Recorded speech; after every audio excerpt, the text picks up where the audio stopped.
So, I'm in my kayak, by the way. But this is what it's like when you hear people say there's no water. You can see where another kayaker drug his kayak through the whatever that is to get out there. But I'm just at the mouth of a creek that you can usually get in and out of pretty easy. I mean, this is it.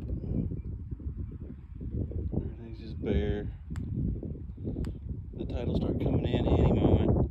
Man, it'll slowly and then quickly start filling all this back up.